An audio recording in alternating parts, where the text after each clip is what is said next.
আসসালামু আলাইকুম ওয়া রাহমাতুল্লাহ। বিশ্ববাসী, আজকে আশুরার দিন চলছে।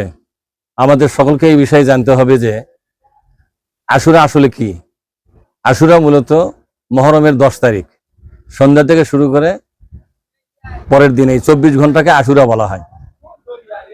প্রথম রাত পরে আশুরা, তার পরের দিন সহ আশুরা শেষ, এই 24 ঘন্টা মিলে হলো আশুরা। আশুরা মূল ঘটনা হলো হযরত মুসা আলাইহিস সালাম এবং ফেরাউনের মধ্যে যে দ্বন্দ্ব সংঘাত চলতেছিল, এই রাতেই ফেরাউন তার রাজদরবারে মুসা এবং তার দলীয় লোকদেরকে হত্যা করার সিদ্ধান্ত নেয়। আল্লাহ পাক বিকেল বেলায় মুসা আলাইহিস সালামকে জানিয়ে দেয় যে তোমার আজকে রাতটা হলো তোমাদেরকে হত্যা করার সিদ্ধান্তের রাত। সুতরাং আমি আল্লাহর পক্ষ থেকে তোমার প্রতি নির্দেশ হলো তুমি এই মিশর ত্যাগ করে চলে যাও, ফেরাউনের বিষয়টা আমি দেখতেছি। রাতের বেলা তিনি রওনা দেন। পরের দিন সকাল হতে হতে তিনি লোহিত সাগর পাড়ি দিয়ে মরুভূমির মধ্যে অবস্থান নেন।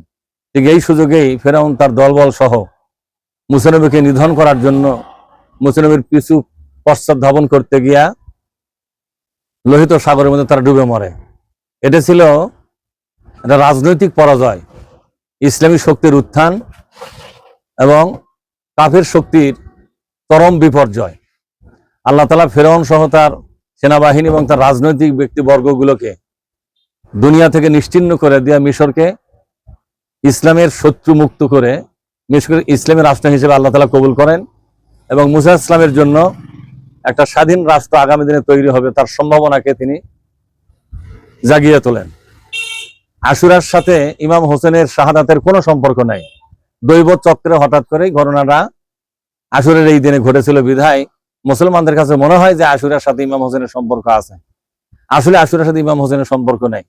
বিশ্বনবী মুহাম্মদ সাল্লাল্লাহু আলাইহি ওয়াসাল্লাম যখন মদিনায় হিজরত করে গেলেন, রাষ্ট্রপতি হওয়ার পরে তিনি দেখতে পেলেন ইহুদিরা একটা করে রোজা করে। তিনি জিজ্ঞাসা করলেন, তোমরা কিসের রোজা করো?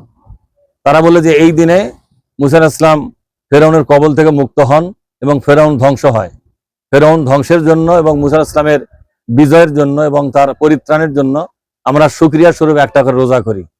আল্লাহ রাসূল বললেন, তোমাদের চাইতে আমি তো মুসা নবীর বেশি নিকটতম, সুতরাং আমি 2টা করে রোজা জমা দেবো আল্লাহর কাছে।